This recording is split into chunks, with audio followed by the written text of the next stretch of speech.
여러분은 노후에 부부가 합쳐서 매달 300만 원씩 연금이 들어오면 어떨 것 같으세요? 그 정도면 서울 강남에서도 큰 소리 치고 살지 하며 부러워하실 겁니다. 저도 딱 1년 전까지는 그렇게 생각했습니다. 전남 여수산단 대기업에서 평생을 바치고 은퇴할 때 제 손에는 4억 원이라는 퇴직금과 매달 꼬박꼬박 들어오는 300만 원의 연금 통장이 쥐어져 있었거든요. 남들은 저보고 노후 준비 끝판왕이라고 이제는 여수 밤바다 보면서 폼나게 살 일만 남았다고들 했습니다. 근데요, 그 300만 원이 제 노후를 옥죄는 족쇄가 될 줄은 꿈에도 몰랐습니다. 지금 제 통장 잔고가 얼마인지 아십니까? 어제 편의점에서 산 컵라면 하나 결제하는데 잔액 부족이 뜨더라고요. 연봉 1억을 넘게 받던 제가 대체 1년 만에 왜 이 지경이 됐을까요? 제가 전부 다 잃고 길바닥에 나앉았을까요? 아니면 기적처럼 다시 일어섰을까요? 문제는 그놈의 자신감이었습니다. 여수에서 식당으로 크게 성공한 아들 녀석을 보면서 저도 뭔가 보여주고 싶었거든요. 아빠는 대기업 출신이야. 장사도 급이 다르게 해야지. 그 생각에 눈이 멀어 여수 돌산 끝자락에 땅을 사고 번듯한 카페를 지었습니다. 5억 원짜리 아파트 담보로 시설자금 대출까지 듬뿍 받았죠. 매달 나오는 연금 300만 원이면 그까짓 이자 150만 원 정도는 우스워 보였습니다. 그런데 말이에요. 인생은 제 계산기대로 흘러가지 않았습니다. 개업하고 석 달째 되던 날 예상치 못한 고지서 한 장이 날아왔습니다. 직장 다니는 아들 밑으로 들어가 있던 피부양자 자격이 박탈됐다는 겁니다. 연금 소득에 사업자 등록까지 되어 있으니 이제는 지역가입자로 건강보험료를 내라더군요. 세상에 매달 40만 원 가까운 돈이 생으로 나가게 생겼는데 그때는 그게 비극의 시작인 줄도 몰랐습니다. 여기서 끝이 아니었습니다. 보험 영업을 하는 하나뿐인 딸애는 매일같이 찾아와 제 속을 긁어댔습니다. 아빠, 이제 건물주인데 화재보험은 제일 좋은 걸로 들어야 해. 그리고 나중에 치매라도 오면 아들 식당에 폐 끼칠 거야? 치매보험, 암보험 이거 다 아빠를 위한 거야. 착실하게 제 앞가림하는 아들 보기 미안해서라도 딸의 실적 하나라도 더 올려주고 싶은 게 부모 마음이잖아요. 그렇게 하나둘씩 들어준 보험료가 어느새 매달 120만 원을 넘어섰습니다. 은행 이자에 보험료, 거기다 건보료까지. 제 금쪽 같은 연금 300만 원은 통장에 찍히기가 무섭게 비명도 못 지르고 사라지기 시작했습니다. 막상 카페 문을 열어보니 여수 밤바다의 낭만은커녕 지나가는 개미 한 마리 안 보이는 날이 허다하더라고요. 당신, 이거 어쩔 거야? 이번 달 대출 이자랑 딸내미 보험료 내고 나면 우리 생활비도 없어. 아내의 날 선 목소리에 저도 모르게 소리를 질렀습니다. 연금이 300만 원이나 나오는데 왜 돈 타령이야? 당신이 씀씀이가 큰 거 아니야? 알고 보니 그게 아니었습니다. 제가 무식했던 거였죠. 연금은 말 그대로 생명줄이었는데 저는 그걸 사업 자금으로 착각하고 있었던 겁니다. 나중에 알았는데요. 저 같은 실수를 하는 시니어들이 한둘이 아니라고 하더군요. 평생 성실하게 살았던 자부심이 오히려 노후의 판단력을 흐리게 만든 겁니다. 아들 식당에 가서 고기 굽는 알바라도 해야 하나 고민하던 그 처절한 밤, 저는 제 인생에서 가장 뼈아픈 결단을 내려야만 했습니다. 혹시 여러분 중에도 퇴직금이나 연금 믿고 나도 카페나 한번 해볼까 생각하시는 분 계세요? 아니면 자식들 등 떠밀려 보험이다, 뭐다 돈 줄줄 세고 있지는 않으신가요? 오늘 제가 전남 여수 돌산 바닷가에서 겪은 이 피눈물, 나는 1년의 기록을 보신다면 여러분의 노후는 완전히 달라질 겁니다. 제가 어떻게 그 빚더미 속에서 연금 통장을 사수했는지, 그리고 딸과의 관계는 어떻게 정리했는지 전부 다 말씀드리겠습니다. 오늘 내용 끝까지 안 보시면 여러분의 소중한 연금이 누군가의 용돈으로 혹은 은행의 배를 불리는 도구로 사라질지도 모릅니다. 지금부터 평생을 바쳐 만든 제 노후가 무너지고 다시 세워진 그 기막힌 이야기를 시작합니다. 전남 여수의 뜨거운 여름 열기보다 더 뜨거웠던 게 제 젊은 날이었습니다. 그 큰 대기업 산단에서 35년을 하루같이 버텼죠. 처음 입사했을 때만 해도 이 공장이 제 인생의 전부가 될 줄은 몰랐습니다. 가족들 먹여 살리고 아들, 딸 대학 보내고 이제 겨우 어깨에 짐 좀 내려놓나 싶던 그날. 동료들이 챙겨준 퇴임 기념패를 들고 나오는데 묘한 해방감과 함께 무거운 두려움이 밀려오더라고요. 지훈 씨, 이제 진짜 부자네. 300만 원 연금에 4억 원 퇴직금이면 여수 시장 부럽지 않겠어? 등 뒤로 들려오는 동료들의 부러움 섞인 농담이 제 자존심을 한껏 세워줬습니다. 맞벌이하며 고생한 아내 은자 씨에게도 큰 소리 쳤죠. 여보, 우리 이제 고생 끝이야. 매달 300만 원씩 꽂히는데 뭐가 걱정이야. 연금 보험료 낼 때는 그렇게 아깝더니 막상 받을 때 되니까 그게 무슨 훈장이라도 되는 것 같았습니다. 근데요, 그때는 몰랐습니다. 그 훈장이 제 목을 죄는 밧줄이 될 줄은요. 사람 마음이라는 게 참 간사하더라고요. 회사 다닐 때는 그렇게 원하던 휴식이 막상 현실이 되니까 견딜 수 없는 공허함으로 바뀌었습니다. 아침 7시 반이면 눈이 떠지는데 갈 곳이 없다는 게 그렇게 비참할 수가 없었습니다. 주변 사람들은 다들 바쁘게 사는데 저만 멈춘 것 같았죠. 특히 여수에서 제일 큰 생선구이 식당을 하는 아들 녀석을 볼 때마다 마음이 복잡했습니다. 장사가 잘 돼서 번듯하게 자리 잡은 아들이 대견하면서도 한편으로는 묘한 열등감이 생기더라고요. 나도 아직 젊은데, 나도 한때는 잘 나가는 부장이었는데, 자식보다 더 잘나고 싶은 그 못난 마음이 제 노후를 망치는 첫 번째 단추였습니다. 아들 식당은 늘 활기가 넘쳤습니다. 관광객들이 줄을 서고 아들은 큰 소리로 손님들을 맞이하더군요. 그 모습을 흐뭇하게 바라보던 아내 은자 씨가 불쑥 한마디 했습니다. 당신, 우리도 저렇게 사람들 북적이는 일 하나 하면 안 될까? 당신 손맛도 좋고 나도 가만히 있으니 병 날 것 같아. 아내의 그 한마디가 제 가슴에 불을 질렀습니다. 마침 보험 영업하는 딸애가 찾아와 부채질을 하더라고요. 아빠, 요새 여수 돌산 쪽 카페가 대세인 거 알지? 아빠 퇴직금이면 충분히 땅 사고 건물 올릴 수 있어. 아빠 성격에 집에서 쉬는 거 안 맞잖아. 딸은 제 성격을 누구보다 잘 알았습니다. 그리고 건물 하나 있으면 내 실적도 좀 도와주고 아빠 화재보험이랑 다 챙겨줄게. 아빠는 품위 있게 카페 사장님 소리 들으면서 살아야지. 솔직히 그 사장님 소리에 마음이 확 쏠렸습니다. 평생 남 밑에서 굽신거리며 살았는데 이제는 내 가게에서 폼나게 커피 내리며 여수 밤바다를 즐기고 싶었죠. 남의 돈 벌어주는 건 평생 해봤는데 내 돈 지키는 건 한 번도 안 해본 겁니다. 직접 겪어본 사람만 알 겁니다.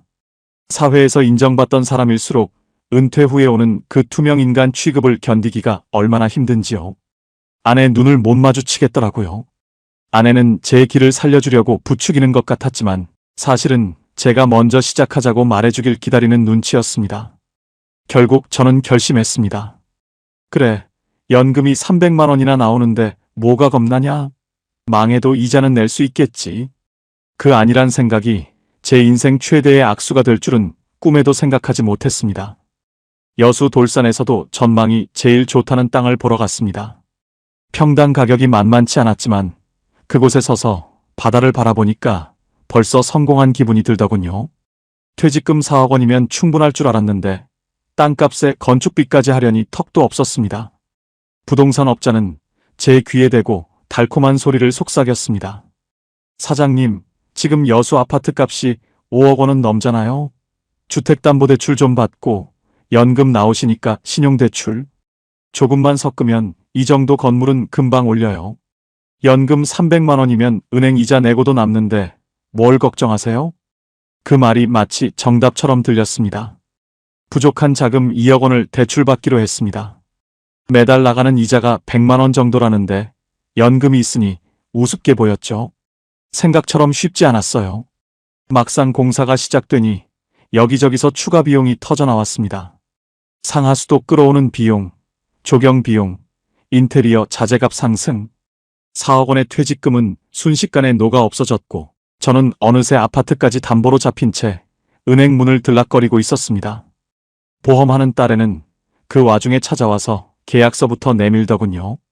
아빠, 건물 짓는데 화재보험 안 들 거야? 그리고 아빠 나이 생각해야지. 암보험이랑 치매보험도 지금 들어놔야 싸. 나 이번 달 실적 모자라는데 아빠가 좀 도와줘. 딸의 부탁을 거절할 수 없어 사인한 보험료만 매달 80만 원이 넘었습니다. 이때 멈췄어야 했습니다. 통장에 찍히는 연금보다 빠져나갈 돈의 목록이 더 길어지고 있다는 걸 외면하지 말았어야 했습니다. 아직 남은 게 있었어요. 공사가 완공되기도 전에 날아온 건강보험료 고지서였습니다. 분명히 아들 밑으로 들어가 있어서 한 푼도 안 내던 건보료가 사업자 등록을 하고 재산이 잡히니 무려 40만 원 가까이 찍혀서 나왔습니다. 숨만 쉬어도 매달 수백만 원이 빠져나가는 구조가 만들어진 겁니다. 하지만 저는 그때까지만 해도 괜찮다고 스스로를 위로했습니다. 카페 문만 열면 관광객들이 밀려들면 다 해결될 거야. 하지만 알고 보니 그게 아니었어요. 여수 밤바다는 저에게 낭만이 아니라 차가운 현실의 벽을 먼저 보여주기 시작했습니다. 드디어 카페 문을 여는 날이 왔습니다. 여수 밤바다가 앞마당처럼 펼쳐진 그곳에서 제 제2의 인생이 시작된 거죠. 오픈 첫날은 정말 정신이 하나도 없었습니다. 여수에서 생선구이 식당 크게 하는 아들 녀석이 자기네 손님들을 죄다 우리 카페로 보냈거든요. 아버님, 대기업 부장님 하시더니 카페 사장님 되셨네요. 축하드립니다. 지인들의 축하 인사가 쏟아지는데 어깨가 으쓱해서 내려올 줄을 몰랐습니다. 아내 은자 씨도 오랜만에 화장을 진하게 하고 손님들에게 커피를 날랐습니다. 당신 진작 이렇게 살 걸 그랬어. 공장 냄새 대신 커피 향기 맡으니까 살 것 같네. 그 말을 듣는데 가슴 한구석이 찡하면서도 뿌듯하더라고요. 첫날 매출만 150만 원을 찍었습니다. 이대로라면 한 달에 수천만 원 버는 건 시간 문제 같았죠. 연금 300만 원은 그냥 노후 용돈으로 쓰고 카페 수입으로 호강시켜 주겠노라 큰 소리를 뻥뻥 쳤습니다. 근데요, 문제는 그 다음이었어요. 화려한 개업식이 끝나고 손님들이 썰물처럼 빠져나간 뒤 책상 위에 쌓인 고지서들이 보이기 시작했습니다. 건물을 지을 때 받았던 시설자금 대출 이자가 당장 내일부터 빠져나간다는 문자였죠. 연금 300만 원이 통장에 찍히기도 전에 은행에서 벌써 자기들 몫을 챙겨갈 준비를 마친 겁니다. 그때만 해도 뭐 장사해서 갚으면 되지 하며 대수롭지 않게 넘겼습니다. 사실은 그때 멈추고 계산기를 다시 두드려 봤어야 했습니다. 관광객들은 주말에만 몰리고 평일에는 돌산대교만 바라보며 파리만 날리는 날이 더 많다는 거요. 하지만 저는 사장님 소리에 취해 현실을 보지 못했습니다. 은퇴 후에 얻은 그 지위라는 게 마약보다 무섭더라고요. 제 인생에 실패란 없을 줄 알았습니다. 장사가 조금씩 자리를 잡아가나 싶을 때 보험 영업하는 딸애가 또 찾아왔습니다. 이번에는 아예 작정을 한 모양인지 가방 가득 서류 뭉치를 들고 왔더군요. 아빠, 이제 카페 사장님인데 직원들 사고 나면 어쩔 거야? 산재보험은 기본이고 이 건물 화재보험도 업그레이드 해야 해. 딸애의 목소리는 단호했습니다.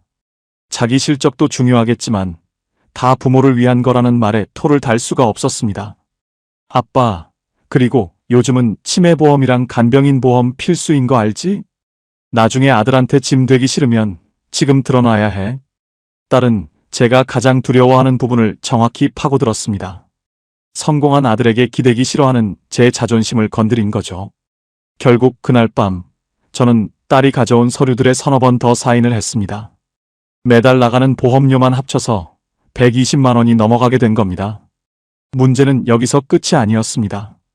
직장 다니는 아들 밑에 있을 때는 한 푼도 안 내던 건강보험료 고지서가 날아왔습니다. 연금 소득에 건물 재산까지 잡히니까 매달 45만 원이라는 거금이 찍혀 나왔더라고요. 아니, 내가 평생 세금 냈는데 은퇴하고도 이렇게 많이 내야 해? 구청에 전화해서 따져봤지만 돌아오는 대답은 차가웠습니다. 재산이 많고 소득이 있으니 당연히 내야 한다는 거였죠. 막상 해보니까요. 돈 버는 건 하늘의 별 따기인데 나가는 건 순식간이었습니다. 연금 300만 원에서 이자 떼고 보험료 떼고 건보료까지 떼고 나니까 통장에 남는 건 50만 원도 안 됐습니다. 카페에서 파는 아메리카노 한 잔 값이 그렇게 소중하게 느껴질 수가 없었습니다. 손님 한 명 한 명의 얼굴이 돈으로 보이기 시작하니 그때부터는 장사가 아니라 전쟁이더라고요. 개업하고 4달째 접어드니 현실이 뼈아프게 다가왔습니다. 비라도 오는 날에는 손님이 한 명도 없는 날도 있었습니다. 직원 인건비에 전기세, 수도세까지 내고 나면 카페는 늘 적자였습니다. 결국 참다 못한 제가 아내에게 조심스럽게 말을 꺼냈습니다. 여보, 우리 생활비가 모자라는데 당분간 아들한테 용돈 좀 받으면 안 될까? 그 말을 뱉는 순간 자존심이 바닥으로 곤두박질 치는 기분이었습니다. 아내는 제 얼굴을 빤히 보더니 조용히 고개를 저었습니다. 당신 장사 시작할 때 아들 도움 안 받겠다고 큰 소리 쳤잖아. 아들도 식당 확장하느라 대출 많대. 우리가 어떻게 손을 벌려? 아내의 말이 맞았습니다. 잘 나가는 자식에게 짐이 되기 싫어서 시작한 사업인데 이제는 자식 볼 면목이 없어진 거죠. 알고 보니 그게 아니었어요. 저는 제가 노후 준비를 완벽하게 했다고 착각하고 있었습니다. 연금 300만 원이라는 숫자에 취해 확정적으로 나가는 지출의 무서움을 몰랐던 겁니다. 매달 25일 연금이 들어오는 날이면 제 핸드폰은 출금 완료 문자들로 불이 났습니다. 통장을 스쳐 지나가는 돈들을 보며 허망하게 웃음만 나오더라고요. 이게 다가 아니었습니다. 여수 시내의 대형 프랜차이즈 카페들이 우후죽순 생겨난다는 소식이 들려왔습니다.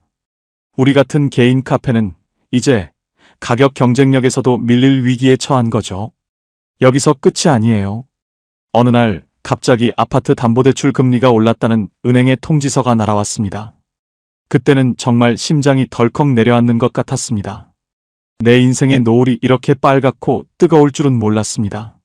아름다운 여수 밤바다를 보며 늙어가고 싶었는데 이제는 그 바다가 저를 집어삼킬 것처럼 무섭게만 보였습니다. 솔직히 포기하고 싶었습니다. 하지만 아파트까지 담보로 잡힌 마당에 멈출 수도 없었죠. 저는 매일 밤 잠들기 전 기도하듯 연금 통장을 꽉 쥐었습니다. 제발 내일은 손님이 한 명이라도 더 오게 해주세요. 하지만 제 기도는 바다 건너 어디로 가버렸는지 현실은 더 가혹하게 저를 기다리고 있었습니다. 통장에 찍히는 연금 300만 원은 이미 제 돈이 아니었습니다. 매달 25일이면 은행 이자와 딸의 보험료로 흔적도 없이 사라지는 그 숫자들을 보며 저는 결심했습니다. 이대로 앉아서 당할 수는 없다. 어떻게든 이 카페를 살려야 한다. 평생 대기업에서 기획하고 실행하며 살았던 제 자존심이 가만히 있는 걸 허락하지 않더라고요. 저는 새벽 5시 반에 일어나 여수 소상공인 지원센터로 향했습니다. 그곳에서 정책자금 대출이나 소상공인 지원금 같은 정보들을 닥치는 대로 긁어 모았습니다. 사장님, 이런 정부 지원금은 서류가 복잡해요. 그래도 받기만 하면 이자가 훨씬 싸요. 상담사의 말에 눈이 번쩍 뜨이더군요. 고금리 아파트 담보대출을 저금리 정책자금으로 대환할 수 있다는 희망이 생겼습니다. 집에 돌아오는 길에 여수 서시장에 들러 아내가 좋아하는 금풍생이 생선을 샀습니다. 오랜만에 어깨를 펴고 아내에게 말했죠. 여보, 나라에서 도와주는 게 있대. 이거만 잘 되면 우리 이제 숨통 좀 트일 거야. 막상 해보니까요, 세상에 공짜는 없었습니다. 복잡한 서류를 챙기느라 카페 영업을 빼먹는 날이 늘어났고 그럴수록 매출은 더 떨어졌습니다. 하지만 저는 확신했습니다. 이 고비만 넘기면, 이 지원금만 받으면 다시 예전의 그 당당한 지훈 씨로 돌아갈 수 있을 거라고요. 혹시 여러분 중에도 사업이 힘들 때 어디서 돈 좀 빌려오면 해결되겠지라고 생각하시는 분 계세요? 저도 그때는 그게 정답인 줄만 알았습니다. 지원금 신청 때문에 머리가 터질 것 같은데 딸애는 또 눈치 없이 카페를 찾아왔습니다. 이번에는 아예 보험 리모델링이라는 걸 들고 왔더군요. 아빠, 지금 내는 보험료 너무 비싸잖아. 이거 해지하고 이 연금저축보험으로 갈아타면 나중에 연금 더 받을 수 있어. 딸의 말은 달콤했습니다. 지금 나가는 돈을 줄여준다는 말에 귀가 솔깃했죠. 근데 문제는 그 다음이었어요. 기존 보험을 해지하니 해약 환급금이 반토막도 안 되더라고요. 수천만 원 넘게 부었던 돈이 순식간에 500만 원도 안 되는 푼돈이 되어 돌아왔습니다. 아빠, 이건 나중을 위한 투자야. 이번 달 내 실적만 좀 채워주면 나도 아빠 카페 홍보 많이 해줄게. 딸은 제 속도 모르고 철없는 소리만 해댔습니다. 착실하게 식당하는 아들 녀석은 아버지, 힘들면 카페 정리하고 내 식당 도와주세요라고 하는데 제 자존심이 그걸 허락하지 않았습니다. 나중에 알았는데요. 그게 제 노후 자금을 더 깊게 묶어버리는 자충수였습니다. 보험을 해지하고 새로 가입하면서 발생하는 사업비며 딸애가 챙겨가는 수수료는 생각지도 못했습니다. 저는 그저 당장 눈앞에 고정 지출을 몇십만 원 줄여보겠다는 생각에 제 금쪽 같은 노후 자산을 난도질하고 있었던 겁니다. 그때는 몰랐습니다. 딸애가 가져온 그 서류 뭉치가 저를 돕는 게 아니라 제 마지막 비상금까지 갉아먹고 있었다는 사실을요. 그러던 어느 날 기적 같은 기회가 찾아왔습니다. 여수 밤바다 불꽃 축제가 카페 바로 앞쪽에서 열리게 된 겁니다. 사장님, 이번 축제 기간에 예약 좀 할 수 있을까요? 전화기가 불이 나도록 울려댔고 카페는 개업 이후 처음으로 앉을 자리가 없을 정도로 붐볐습니다. 하루 매출이 300만 원을 넘기기도 했죠. 아내와 저는 서로를 바라보며 웃었습니다. 거봐, 내가 하면 된다고 했지? 우리 이제 진짜 살았어. 생각처럼 쉽지 않았어요. 축제는 딱 3일 만에 끝났습니다. 화려한 불꽃이 꺼지고 난 뒤에 여수 바다는 이전보다 더 고요하고 쓸쓸했습니다. 반짝 매출로 번 돈은 밀린 이자와 재료비를 갚고 나니 손에 남는 게 없더군요. 오히려 축제 기간 동안 무리하게 고용한 아르바이트생 인건비며 갑자기 늘린 식자재 재고가 감당이 안 되기 시작했습니다. 여기서 끝이 아니었습니다. 축제가 끝나고 며칠 뒤 카페 주차장에 차를 대던 손님이 담장을 들이받는 사고가 났습니다. 다행히 사람은 안 다쳤지만 수리비가 만만치 않게 나왔습니다. 보험 영업하는 딸애에게 전화를 했더니 돌아오는 대답이 가관이었습니다. 아빠, 아까 그 보험에서 주차장 사고는 특약으로 안 넣었잖아. 그건 아빠가 생돈으로 물어줘야 해. 순간 머리가 띵하더군요. 매달 120만 원씩 보험료를 내면서 정작 필요할 때는 도움을 못 받는다는 사실에 배신감이 밀려왔습니다. 세상은 참 냉정하더라고요. 연금 300만 원이 나오니까 어떻게든 버틸 수 있을 거라 믿었던 제 근거 없는 자신감이 하나씩 무너져 내리고 있었습니다. 그때까지만 해도 저는 제 노후가 완전히 끝장났다고 생각하지 않았습니다. 아직 퇴직금 남은 게 조금 있고 아파트도 있으니까 괜찮아.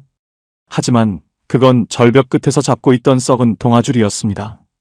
제가 그 줄을 놓지 않으려고 발버둥 칠수록 현실이라는 무거운 파도는 저를 더 깊은 심해로 끌어내리고 있었습니다. 과연 저는 이 위기에서 벗어날 수 있을까요? 아니면 더 큰 반전이 저를 기다리고 있었을까요?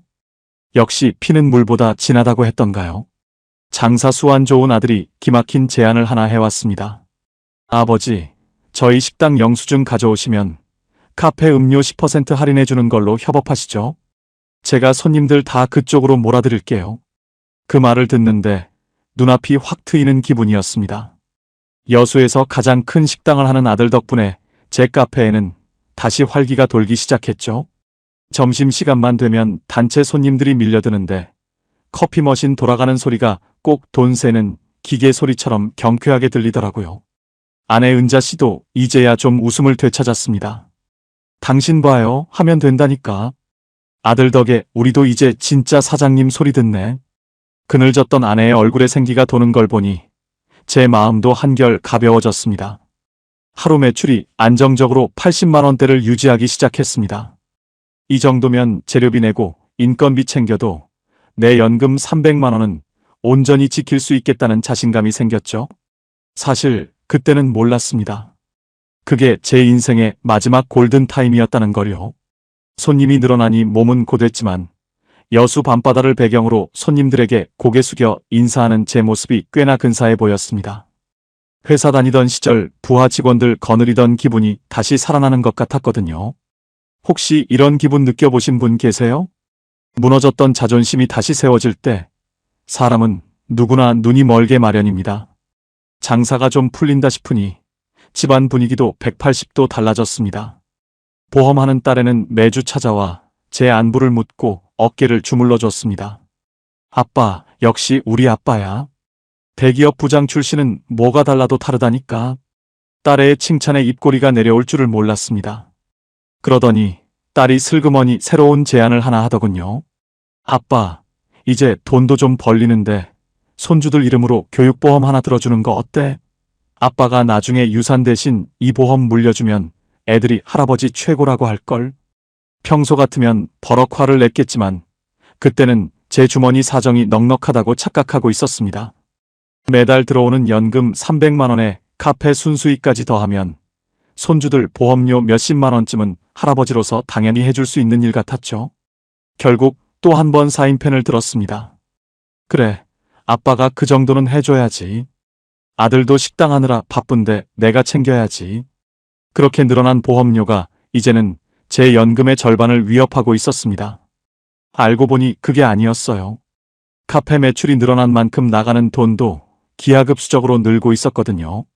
손님이 많아지니 아르바이트생을 한 명 더 써야 했고 재료비는 물가 상승 때문에 무섭게 치솟았습니다. 거기다 카페 관리를 위해 가입한 각종 시설 유지 보험에 영업배상 책임 보험까지. 겉으로는 번듯한 사장님이었지만 속으로는 골병이 들어가는 구조였습니다. 하지만 통장에 찍히는 매출 숫자에 취해 저는 그 독이 든 성배를 계속 들이켜고 있었습니다. 어느덧 카페 문을 연 지 1년째가 되어가는 날이었습니다. 몸이 예전 같지 않다는 걸 절실히 느꼈습니다. 7시 반부터 나와서 밤 11시까지 서 있다 보니 무릎이며 허리가 나만하질 않았죠. 지훈 씨, 우리 그냥 사람 좀 더 쓰고 쉬면 안 될까? 아내의 걱정 섞인 말에 저는 고집을 피웠습니다. 아니야, 지금이 제일 중요한 시기야. 우리가 직접 해야 인건비 한 푼이라도 더 아끼지. 막상 해보니까요, 몸이 망가지는 속도는 돈 버는 속도보다 훨씬 빨랐습니다. 파스 냄새가 커피 향보다 더 진동하는 날이 많아졌습니다. 병원비로 나가는 돈도 조금씩 늘어나기 시작했죠. 치매보험에 암보험까지 잔뜩 들어놨는데 정작 매일같이 쑤시는 이 관절 통증에는 쓸 수 있는 보험이 하나도 없더라고요. 내가 누굴 위해서 이렇게 고생하나 싶은 생각이 문득문득 들었지만 곧바로 고개를 저었습니다.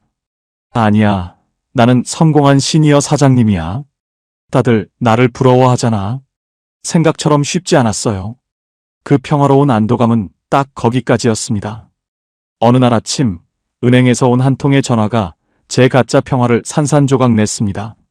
사장님, 이번에 대출금리가 변동되면서 이자가 50만 원 더 올랐습니다. 순간 머릿속이 하얘지더군요. 연금 300만 원 중에서 이미 이자로 150만 원이 나가고 있었는데 여기서 50만 원이 더 늘어난다고? 카페 매출로 메꾸면 된다고 자위했지만 그날따라 여수 바다에는 폭풍우 예보가 내려졌습니다. 여기에 설상가상으로 구청에서 통지서가 하나 더 날아왔습니다. 작년 카페 매출이 생각보다 높게 잡히는 바람에 제가 내야 할 종합소득세와 지방세가 예상보다 훨씬 많이 책정된 거였습니다. 연금은 연금대로 세금이 붙고 사업소득은 또 따로 세금이 붙으니 말 그대로 세금 폭탄이 떨어진 거죠. 이게 다가 아니었습니다. 아직 제 인생을 송두리째 뒤흔들 진짜 위기는 시작조차 하지 않았거든요. 저는 그저 폭풍전야의 고요함을 안도감이라 착각하며 살고 있었던 겁니다. 여러분은 절대 저처럼 겉으로 보이는 숫자에 속지 마십시오.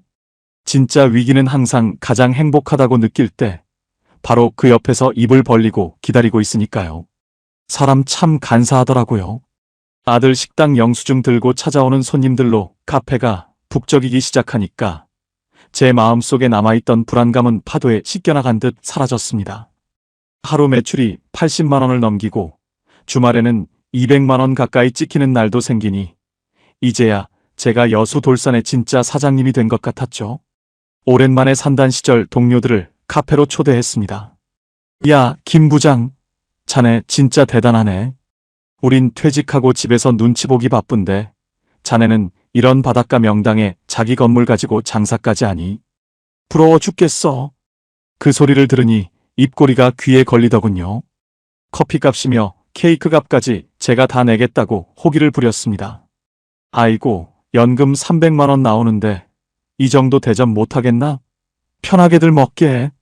그때 제 모습은 누가 봐도 성공한 은퇴자의 표본이었습니다. 아내 은자 씨는 옆에서 돈 아껴야지라며 눈치를 줬지만 저는 그 경고를 가볍게 무시했습니다. 여보, 장사는 기세야. 우리가 이렇게 잘 나가는 걸 보여줘야 사람들이 더 오는 법이라고. 혹시 주변 시선 때문에 노후 자금을 펑펑 쓰고 계신 분 계세요? 저도 그때는 그 체면이 제 목숨보다 소중한 줄만 알았습니다. 근데요, 문제는 여기서 끝이 아니었습니다. 겉으로 보기엔 화려한 매출이었지만 사실 그 돈은 제 통장에 머무르는 법이 없었거든요. 재료비 결제하고 아르바이트생 월급 주고 매달 나가는 시설 유지비를 빼고 나면 남는 게 별로 없었습니다. 하지만 저는 그저 매출 총액이라는 숫자에 취해 있었습니다. 돈이야 돌고 도는 거지 연금이 뒤를 받쳐주는데 뭐가 걱정이야? 저는 제 인생이 드디어 평탄한 고속도로에 올라탔다고 굳게 믿었습니다. 장사가 잘 되니 보험 영업하는 딸의 발걸음도 더 잦아졌습니다. 이번에는 아예 부유층 전용 연금보험이라며 두꺼운 책자를 가져왔더군요. 아빠, 지금 나오는 연금 300만 원은 생활비로 쓰고 이 카페에서 버는 돈으로 나중에 손주들한테 물려줄 상속형 연금 하나 더 만들자. 이게 다 절세 혜택도 있고 아빠한테 좋은 거야. 딸의 목소리는 여느 때보다 자신감이 넘쳤습니다. 내가 아빠 덕분에 이번 달 영어방 할 것 같아. 아빠가 나 기 좀 살려주면 안 돼? 그 말에 또 마음이 약해졌습니다.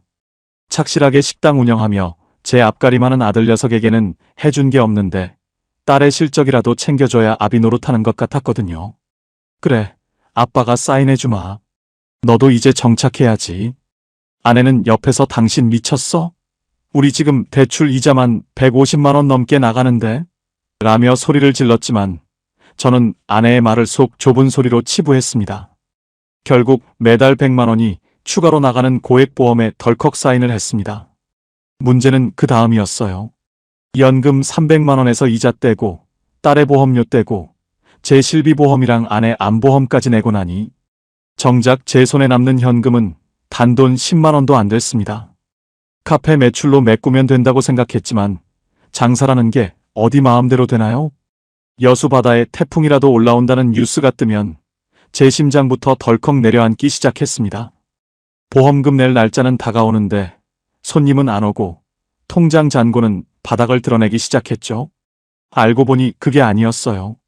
저는 제 노후를 설계한 게 아니라 자식의 실적과 은행의 배를 불려주기 위해 제 노년을 담보 잡힌 거였습니다. 이것만으론 부족했습니다.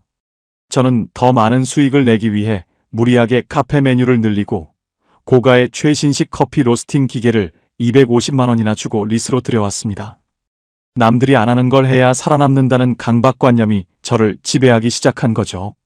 개업하고 딱 1년째 되던 날이었습니다. 드디어 모든 문제가 해결되고 꽃길만 걸을 줄 알았던 제 기대가 산산조각이 났습니다.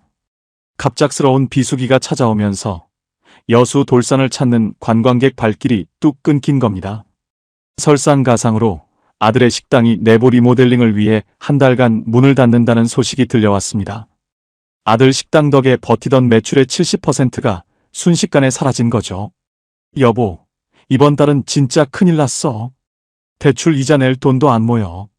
아내 은자 씨의 떨리는 목소리에 저는 아무 대답도 할 수 없었습니다. 그때서야 정신이 번쩍 들더군요. 연금 300만 원이라는 돈은 제 노후의 최후 보루여야 했는데 저는 그걸 이미 여기저기 다 저당 잡히고 빈 껍데기만 쥐고 있었던 겁니다.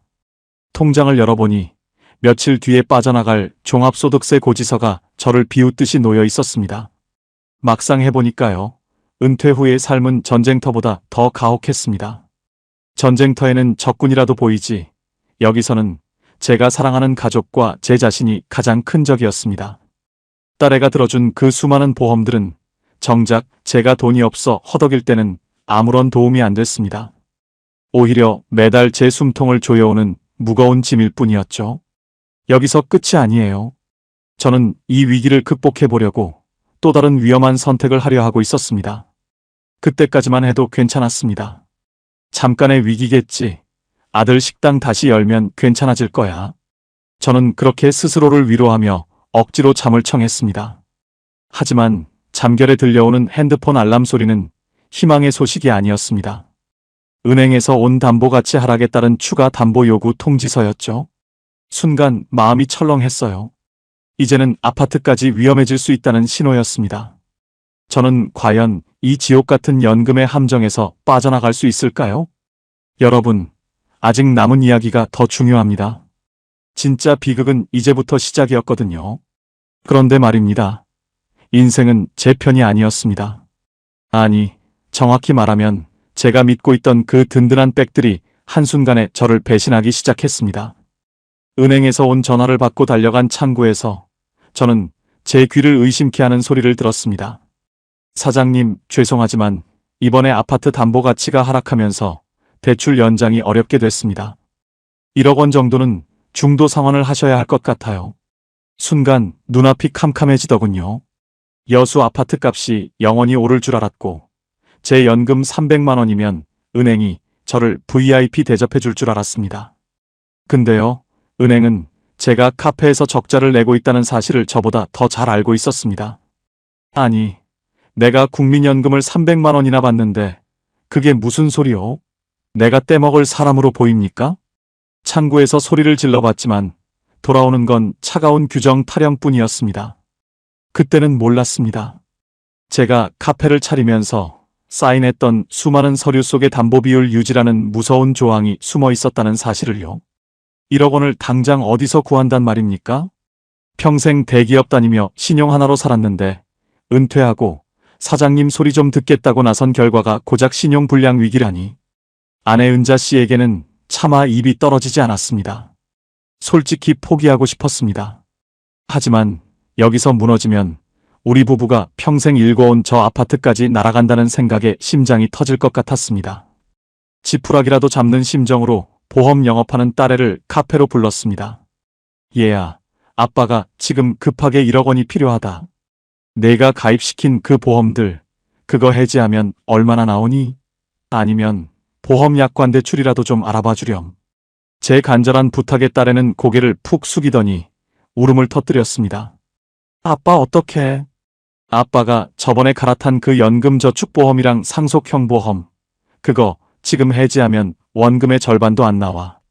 그리고 대출도 이미 아빠가 카페 운영비로 쓴다고 해서 한도가 다 찼단 말이야. 머리를 한 대 엇맞은 기분이었습니다. 매달 120만 원씩 꼬박꼬박 갖다 바친 그 보험들이 정작 제가 죽을 위기에 처했을 때는 아무런 방패가 되어주지 못했습니다. 너 아빠 위해서라며. 아빠 노후 책임진다며. 제가 소리를 지르자 딸애는 나도 내 실적 채우느라 어쩔 수 없었어. 아빠가 건물주라 여유 있는 줄 알았지. 라며 말끝을 흐렸습니다. 그때 알았습니다. 자식도 결국 자기 인생이 먼저라는 것을요. 나중에 알았는데요. 딸애는 제 연금 300만 원을 믿고 제가 무한정 돈을 낼 수 있는 화수분인 줄 알았던 겁니다. 알고 보니 그게 아니었어요. 저는 딸에게 사랑하는 아버지가 아니라 우량 고객님이었던 겁니다. 가족을 원망하고 싶지는 않았지만 제 뼈아픈 노후 자금이 딸의 실적 수당으로 변해버렸다는 사실에 가슴이 찢어지는 것 같았습니다. 병원까지 40분이라는 생각에 그게 더 무섭더라고요. 갑자기 가슴이 답답해져 오는데 혹시 여기서 쓰러지면 이 빚은 다 누가 갚나 하는 공포가 밀려왔습니다. 여기서 끝이 아니었습니다. 보험이고 대출이고 다 꼬여버린 상황에서 가장 무서운 복병이 나타났습니다. 바로 건강보험료 체납 고지서였습니다. 카페 매출은 안 나오는데 재산 점수는 높게 잡히고 연금 소득까지 합산되니 건보료가 매달 50만 원 가까이 쌓여 있었던 겁니다. 사장님, 이번 달까지 미납금 안 내시면 연금 통장 압류 들어갑니다. 공단 직원의 무미건조한 목소리가 제 사형 선고처럼 들렸습니다. 연금 300만 원이 압류된다니요. 그건 제 목숨줄입니다. 그 돈 없으면 저는 당장 다음 달 약값도 밥값도 없습니다. 평생 국가를 위해 일하고 세금 냈는데 노후에 사업 한번 잘못했다고 제 유일한 생존 수단인 연금까지 뺏어가려 하다니. 세상이 참 냉정하다는 걸 69세가 되어서야 뼈저리게 배웠습니다. 문제는 여기서 끝이 아니었습니다. 아들 식당이 리모델링을 마치고 다시 열었지만 고물가의 경기가 안 좋아져서 예전만큼 손님이 오지 않았습니다. 아들에게 돈을 빌려달라는 말은커녕 아들이 카페 문 닫으라고 할까봐 무서워 전전긍긍해야 했습니다. 아직 남은 게 있었어요. 그건 바로 제 건강이었습니다. 매일 밤잠을 설치며 고민하다 보니 혈압이 180까지 치솟았고 결국 저는 카페 바닥에 쓰러지고 말았습니다. 정신을 차려보니 병원 천장이 보이더군요. 옆에서 울고 있는 아내 은자 씨의 수척한 얼굴을 보니 제가 무슨 짓을 했나 싶어 눈물이 왈칵 쏟아졌습니다. 여보, 미안해. 내가 우리 노후를 다 망쳤어. 연금 300만 원 받는다고 떵떵거리던 김 부장은 간데 없고 병원비 걱정에 손을 떠는 초라한 노인만 남았습니다. 여러분, 이게 남의 일 같으시죠? 저도 1년 전에는 웃으며 유튜브를 보던 사람이었습니다. 하지만 지금 제 눈앞에는 파산이라는 두 글자가 선명하게 어른거리고 있었습니다. 과연 저는 이 바닥에서 다시 일어설 수 있을까요? 아니면 이대로 모든 것을 잃게 될까요? 정신을 차려보니 코끝을 찌르는 소독약 냄새가 제일 먼저 저를 반겼습니다. 여수 바다가 아니라 병원 천장을 보고 누워있자니 눈물이 왈칵 쏟아지더라고요. 당신, 이제 좀 정신이 들어? 119 구급차 안에서 당신이 얼마나 내 손을 꽉 잡았는지 알아? 아내 은자 씨의 눈은 이미 퉁퉁 부어 있었습니다. 평생 대기업 부인 소리 들으며 고생 한 번 안 시키겠다고 약속했는데 69세 나이에 병원비 걱정부터 하게 만든 제가 너무 미웠습니다. 나중에 알았는데요. 제가 쓰러진 사이에도 은행에서는 독촉 문자가 계속 오고 있었습니다. 병원비는 당장 급한데 딸애가 가입시킨 그 수많은 보험들은 정작 이럴 때 아무짝에도 쓸모가 없더군요. 실비보험 하나 제대로 처리 안 돼서 병원 원무과 앞에서 서성거리는 아내의 뒷모습을 보는데 제 심장이 갈기갈기 찢어지는 것 같았습니다. 아빠, 미안해. 내가 가입시킨 게 다 저축형이라 당장 나오는 게 없어. 병실로 달려온 딸애는 울면서 제 손을 잡았지만 저는 그 손을 뿌리쳤습니다. 보험 영업하는 자식 둔 게 무슨 죄라고 제 금쪽 같은 연금 300만 원을 꼬박꼬박 갖다 바쳤는데 막상 제가 쓰러지니 간병인 한 명 쓸 돈이 없어서 아내가 그 가녀린 몸으로 저를 수발하고 있었습니다. 당신 혼자 보내면 거기서 쓰러질 것 같아서라며. 억지로 웃는 아내의 얼굴을 볼 때마다 저는 제 자신이 너무나 수치스러웠습니다. 대기업 부장 출신의 자존심은 병원 밥그릇보다 더 가벼워져 있었습니다. 여수에서 가장 큰 생선구이 식당을 하는 아들 녀석이 소식을 듣고 달려왔습니다. 평소에는 말수 적고 착실하던 녀석이 이번에는 제법 크게 화를 내더군요. 아버지, 대체 카페 빚이 얼마예요? 아파트 담보까지 잡혔다면서요. 아들의 외침에 로비에 있던 사람들이 다 저를 쳐다보는 것 같아 쥐구멍에라도 숨고 싶었습니다. 내가 다 알아서 하려고 했다. 네 엄마랑 편하게 살려고 시작한 일이야. 제 변명에 아들은 허탈한 표정을 지었습니다. 아버지, 연금 300만 원이면 충분했잖아요. 왜 무리하게 대출받고 딸내미 보험 실적까지 다 채워주신 거예요? 아들의 말이 화살이 되어 가슴에 꽂혔습니다. 부모가 되어서 자식에게 짐이 되지 않으려고 발버둥 쳤는데 결과적으로는 가장 큰 짐이 되어버린 꼴이었죠. 아들은 제 손에 200만 원이 든 봉투를 쥐어주며 카페부터 정리하라고 단호하게 말했습니다. 생각처럼 쉽지 않았어요. 카페를 내놓으려고 부동산에 전화를 돌려봤지만 돌아오는 대답은 차가웠습니다. 사장님, 지금 돌산 카페 거리에 매물이 쏟아져요. 권리금은커녕 원상복구 비용이나 안 내면 다행입니다. 5억 원짜리 아파트를 담보로 받은 주택담보대출 이자는 매달 200만 원을 향해 치솟고 있었습니다. 제 연금은 이미 제 것이 아니었고 저는 그저 은행의 이자 기계에 불과했습니다. 일주일 만에 퇴원을 하고 돌아온 카페는 더 춥고 쓸쓸했습니다. 정리해야 할 고지서들이 산더미처럼 쌓여 있었죠. 연금 300만 원 들어오는 날만 손꼽아 기다리던 제 모습이 한심해서 실소만 나왔습니다. 여보, 우리 그냥 다 내려놓자.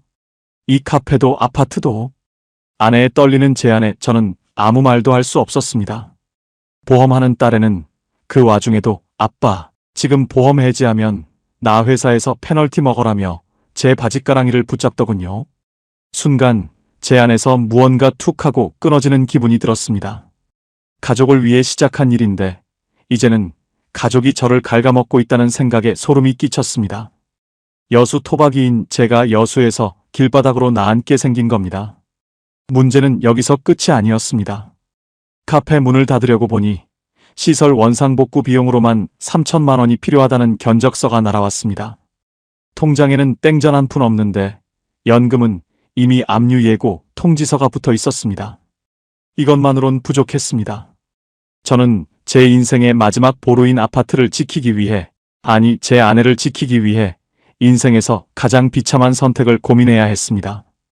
혹시 지금 이 방송 보고 계시는 시니어분들 중에 자식 사업 도와주거나 자식 보험, 실적 챙겨주느라 연금 통장 내주신 분 계십니까? 제발 제 이야기를 끝까지 들으세요. 부모의 자존심은 자식을 돕는 데서 나오는 게 아니라 끝까지 내 밥그릇을 지키는 데서 나오는 겁니다. 저는 그 사실을 너무 늦게, 그리고 너무 아프게 깨닫고 있었습니다. 과연 저는 이 거대한 빚더미 속에서 제 아내와 살 집 한 칸이라도 지켜낼 수 있었을까요? 병원에서 퇴원하고 돌아온 첫날 밤, 저는 잠을 이룰 수가 없었습니다. 제 자존심이었던 국민연금 300만 원이 대체 어디로 다 새어나갔는지 하나하나 숫자를 적어내려갔죠. 적으면 적을수록 손등 위로 차가운 식은땀이 흘렀습니다. 은행 대출 이자가 금리가 올라 200만 원, 딸애가 가입시킨 보험료가 120만 원, 거기에 건강보험료가 50만 원. 숨만 쉬고 있어도 매달 370만 원이라는 돈이 고정적으로 빠져나가고 있었습니다. 제 금쪽 같은 연금 300만 원을 다 털어넣어도 매달 70만 원씩 빚이 쌓이는 구조였던 겁니다. 여기에 카페 전기세, 수도세, 그리고 우리 부부 약값까지 합치면 한 달에 100만 원 이상의 적자가 나고 있었죠. 아직 남은 게 있었어요. 그건 바로 제가 끝까지 외면하고 싶었던 현실이었습니다. 카페 매출로 메꾸면 된다는 희망은 이미 여수 앞바다의 물거품처럼 사라진 지 오래였습니다. 알고 보니 그게 아니었어요. 저는 성공한 사장님이 아니라 은행과 보험사의 우량 노예였던 겁니다. 이것만으론 부족했습니다. 저는 결국 자존심을 다 버리고 보험 영업하는 딸애를 다시 카페로 불렀습니다. 이번에는 부탁이 아니라 통보를 하기 위해서였죠. 근데 그 과정이 생각처럼 쉽지 않았어요. 이 보험들 오늘 다 해지해라. 아빠 더 이상은 못 버틴다. 제 단호한 말에 딸애는 얼굴이 하얗게 질려버렸습니다. 아빠, 지금 해지하면 내 실적 다 깎이고 회사에서 페널티 먹어. 그리고 지금 해지하면 아빠가 낸 돈 3천만 원 넘게 날아가는 거야. 조금만 더 버텨보자, 응? 딸애의 울음 섞인 호소에 순간 마음이 약해졌습니다. 하지만 그때 안방에서 들려오는 아내의 마른 기침 소리가 제 정신을 번쩍 들게 했습니다. 너는 내 실적이 중요하고 아빠는 지금 네 엄마랑 길바닥에 나앉게 생겼다. 내가 아빠 딸이라면 실적 타령하기 전에 이 짐부터 내려놓게 도와줘야지. 제가 평생 처음으로 딸에게 크게 소리를 질렀습니다. 딸애는 제 섯을 퍼런 기세에 눌려 아무 말도 못하고 어깨를 들썩이며 울기만 하더군요. 결국 그날 밤 저는 딸이 가져온 해지 서류에 떨리는 손으로 사인을 했습니다. 문제는 그 다음이었어요. 보험을 해지하고 나면 목돈이 들어올 줄 알았는데 4년째 부어온 보험금이 사업비니 뭐니 다 떼고 나니 원금의 60%도 안 되더라고요. 5천만 원 가까이 부은 돈이 고작 2,800만 원이 되어 돌아왔습니다. 그 돈으로 밀린 대출 이자와 건보료를 갚고 나니 손에 남는 건 다시 땡전 한 푼 없었습니다. 아내 눈을 못 마주치겠더라고요. 자식 실적 챙겨주려다 제 노후 자금을 이렇게 허망하게 날려버린 제가 너무나 한심했습니다. 결국 저는 아들 몰래 법무사 사무실을 찾았습니다.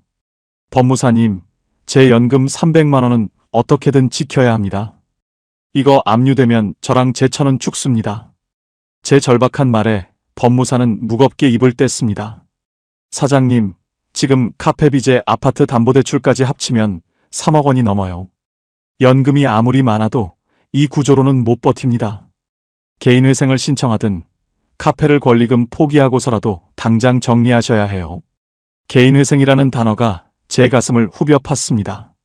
대기업 부장 출신 김지훈이가 여수에서 소문난 성공한 은퇴자가 회생이라니요. 하지만 여기서 끝이 아니었습니다.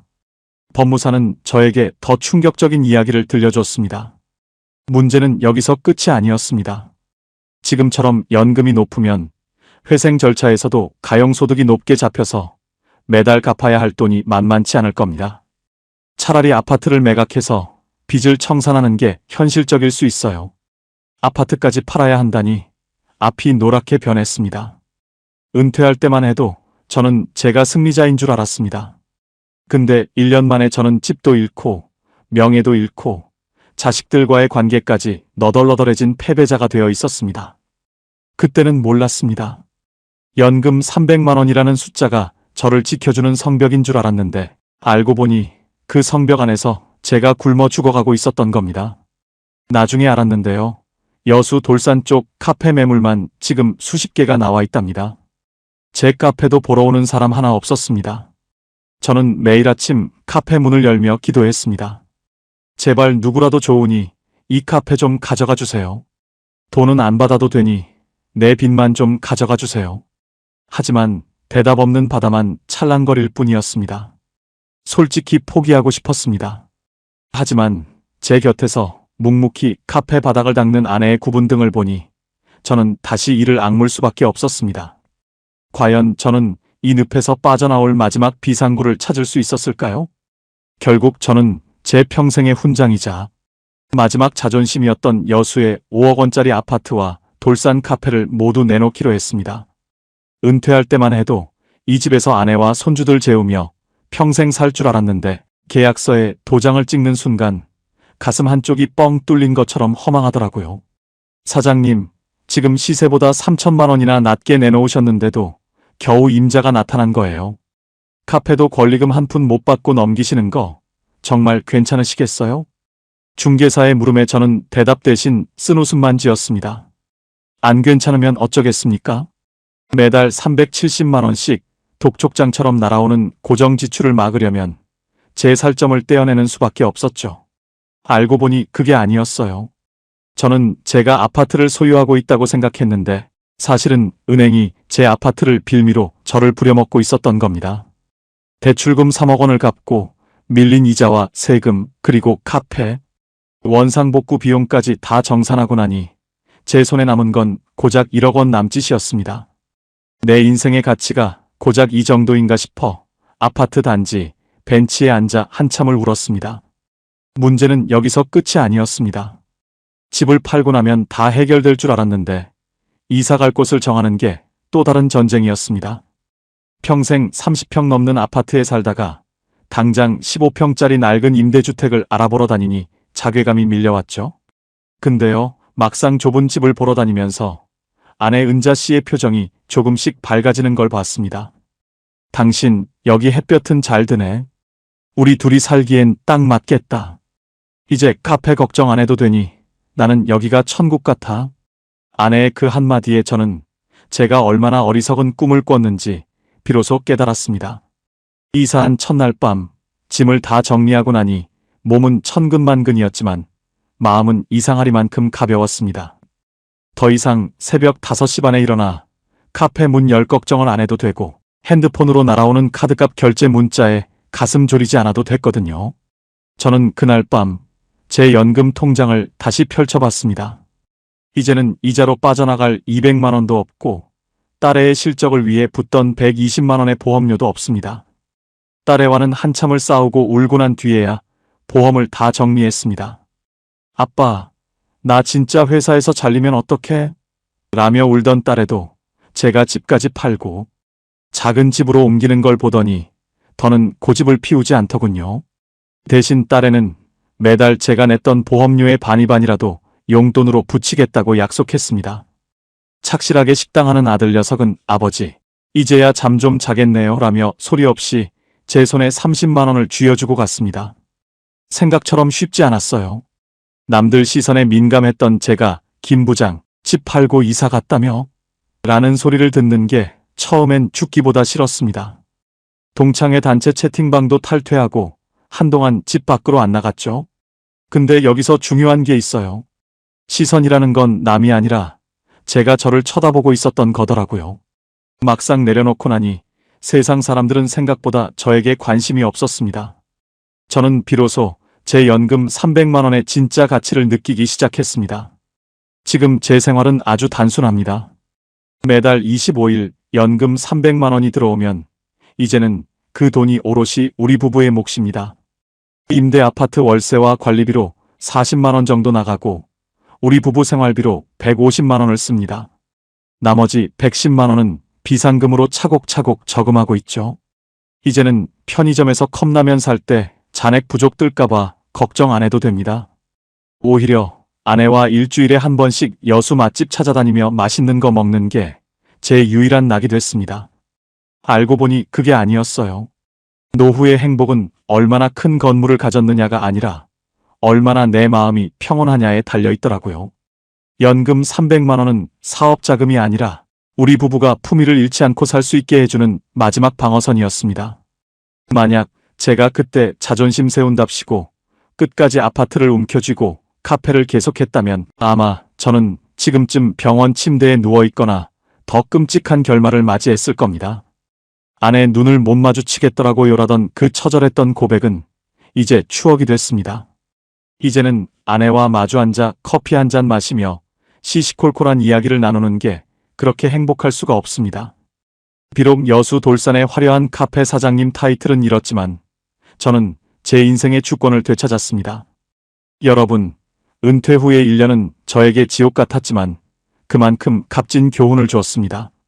돈이 나를 지키는 게 아니라 내가 내 돈의 성격을 정확히 알아야 나를 지킬 수 있다는 사실을요. 저는 이제야 진짜 노후를 시작하고 있습니다. 더 이상 욕심부리지 않고 제 손에 쥔 이 작은 행복을 지키며 살아가려 합니다. 여러분 중에도 혹시 과거의 저처럼 화려한 겉모습만 쫓으며 노후 자금을 낭비하고 계신 분이 있다면 제발 멈추십시오. 진짜 안정은 통장의 숫자보다 마음의 짐을 덜어내는 데서 시작되니까요. 자, 이제 제가 여러분께 전하고 싶은 마지막 뼈아픈 조언들을 정리해 드리려 합니다.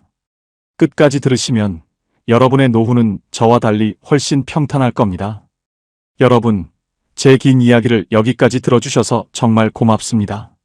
전남 여수에서 대기업 부장 소리 들으며 어깨에 힘주고 살던 김지훈이가 1년 만에 왜 이렇게 처절하게 무너졌는지 이제는 다 아셨을 겁니다. 제가 잘나서도 아니고 운이 나빠서도 아닙니다. 그저 노후의 돈과 자존심을 구분하지 못했기 때문입니다. 이제는 제가 겪은 이 피눈물 나는 경험을 바탕으로 여러분께 딱 몇 가지만 뼈아픈 조언을 드리고 싶습니다. 다시는 저 같은 사람이 나오지 않길 바라는 진심입니다. 첫 번째는 제발 연금을 투자금이나 이자 낼 돈으로 생각하지 마십시오. 국민연금 300만 원은 제가 잘나서 받은 보너스가 아니라 우리 부부가 늙어서 밥 굶지 말라고 나라에서 주는 최후의 생명줄이었습니다. 근데요, 저는 그 돈을 은행 이자 낼 구멍으로 생각하고 덜컥 대출을 받았습니다. 연금이 있으니까 대출받아도 괜찮겠지 하는 그 생각이 제 목을 조르는 밧줄이 됐습니다. 연금은 말 그대로 생활비여야 합니다. 거기서 단 10만 원이라도 이자로 나가기 시작하면 그 연금은 더 이상 여러분의 것이 아닙니다. 은행의 것이고 자식의 것이고 결국 남 좋은 일만 시키는 껍데기가 된다는 걸 꼭 기억하세요. 두 번째는 자식 리스크입니다. 자식에게 사기를 당하는 게 아닙니다. 자식을 너무 사랑해서 혹은 자식에게 미안해서 내어주는 그 마음이 리스크입니다. 제 딸애는 악마가 아니었습니다.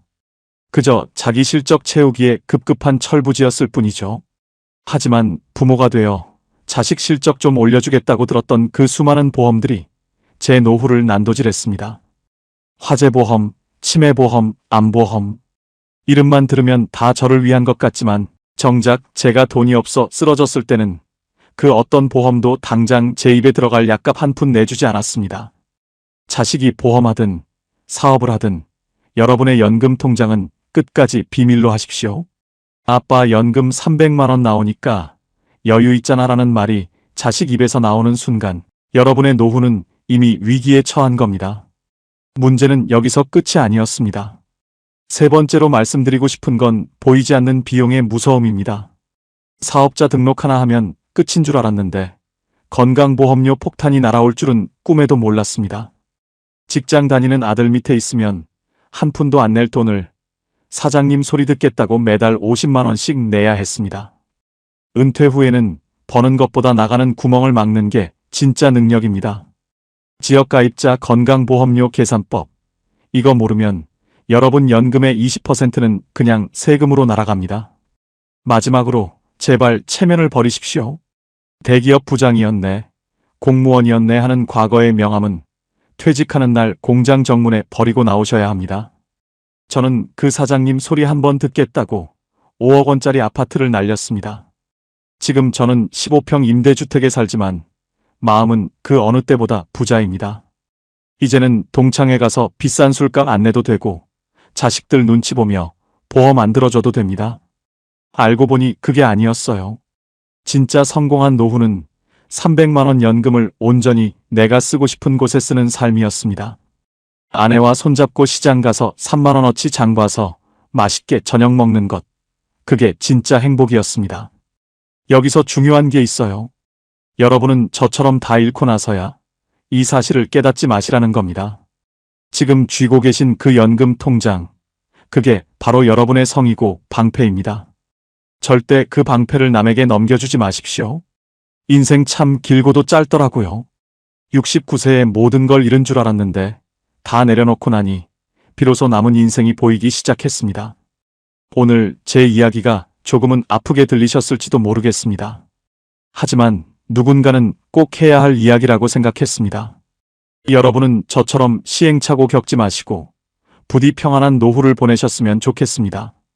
오늘 제가 드린 말씀 중에서 딱 3가지만 꼭 기억해 주세요. 첫째, 연금은 투자금이 아니라 생존비다. 둘째, 자식의 부탁이라도 내 노후 자금에는 절대 손대지 마라. 셋째, 보이지 않는 세금과 건강보험료를 우습게 보지 마라. 이 3가지만 지키셔도 여러분의 노후는 절반 이상 성공한 겁니다. 힘든 시기지만 그래도 우리에겐 내일이 있고 옆에는 사랑하는 사람이 있잖아요. 저 지훈 씨도 이제 작은 집에서 아내와 함께 다시 행복을 찾아가고 있습니다. 여러분도 하실 수 있습니다. 오늘 제 이야기가 조금이라도 도움이 되셨다면 주변의 노후 준비로 고민하는 친구분들께도 이 영상을 꼭 공유해 주세요. 구독과 좋아요는 저처럼 다시 일어서려는 시니어들에게 큰 힘이 됩니다. 다음에는 더 현실적이고 힘이 되는 이야기로 찾아오겠습니다. 여러분, 오늘도 평안하고 행복한 하루 보내십시오. 지금까지 여수에서 지훈 씨가 전해드렸습니다. 감사합니다.